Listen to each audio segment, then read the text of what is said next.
अस्सलाम वालेकुम नाज़रीन, डॉक्टर दानिश रियल फोकस के साथ हाजिर है। आज एक बहस फिर निकल आई है कि क्या मियां नवाज़ शरीफ साहब और जहांगीर तरीन साहब को जो ताहयात नाअहल है बहाल हो सकते हैं।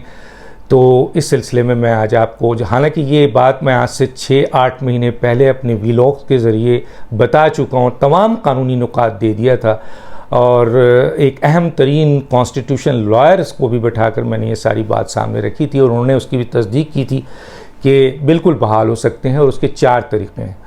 इससे पहले कि मैं ये 4 तरीक़े बताऊं, जो उनकी नाअहली की गई ताहयात नाअहली, मैं इसके ऊपर भी प्रोग्राम कर चुका था कि सुप्रीम कोर्ट की जुरिडिक्शन नहीं है कि वो 62(1)(f) में एक नुक्ते का भी इजाफा करे तो वो ताहयात नाअहली उनकी गैर आइनी और गैर कानूनी थी।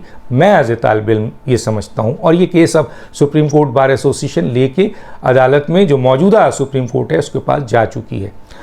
मैं आता हूं कि वो 4 कौन से आपके नुकात हैं जिसकी बुनियाद पे इनकी बहाली हो सकती है। सबसे पहला नुक्ता ये है कि सुप्रीम कोर्ट अपने इस फैसले को, मौजूदा सुप्रीम कोर्ट आपके मुअत्तल कर दे। आपने ऐसे मिसालें मौजूद हैं। मैं एक फैक्टो बेलारस का केस है जिसमें सुप्रीम कोर्ट ने एक फ़ैसला दिया और फिर सुप्रीम कोर्ट के जो जजेस थे उन्होंने, में 2003 का शायद वाक़या ये, उसमें उन्होंने उस फैसले को मुअत्तल किया और फैसला दे दिया पॉजिटिव।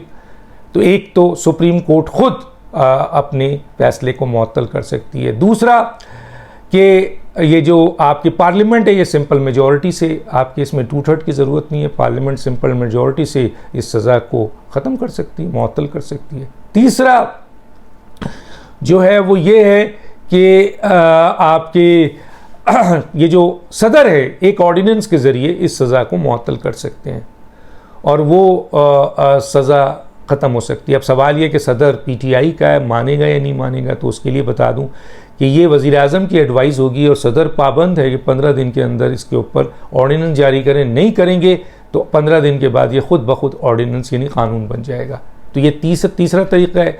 चौथा तरीक़ा जो है वो ये है कि आपकी एक एग्जीक्यूटिव ऑर्डर से, शहबाज शरीफ चाहें तो एक एग्जीक्यूटिव ऑर्डर से ताहयात नाअहली ख़त्म हो सकती है, नवाज़ शरीफ की, जहांगीर तरीन की और किसी की जिनको सुप्रीम कोर्ट ने ताहयात नाअहल किया गया। और इसकी मैं मिसाल भी दे देता हूँ।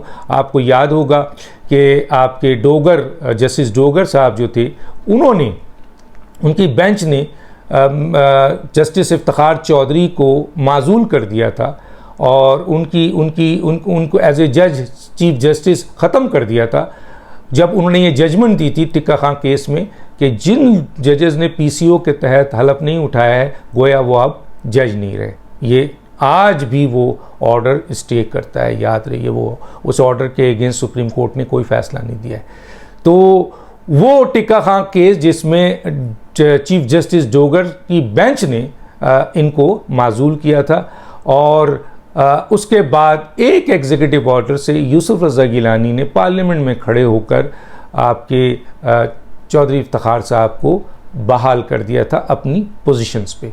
और ये बात आपके सामने, और ये भी था कि जस्टिस इफ्तिखार साहब उस वक्त अपना चार्ज संभालेंगे। ये बहाली थी, ये अपॉइंटमेंट नहीं था, बहाल कर दिया था और जस्टिस डोगर अपना मुद्दत पूरी करेंगे तो वो उनकी जगह आ जाएंगे और वो आ गए। तो एक एग्जीक्यूटिव ऑर्डर से आपके जस्टिस इफ्तिखार साहब बहाल हुए थे, जबकि सुप्रीम कोर्ट की एक जजमेंट मौजूद है टिक्का खां केस में। अच्छा, मज़े की बात यह है कि जस्टिस इफ्तिखार साहब के ही जजमेंट को जस्टिस डोगर ने आपके कवर करते हुए, बेस बनाते हुए जस्टिस इफ्तिखार साहब को फारिग किया था।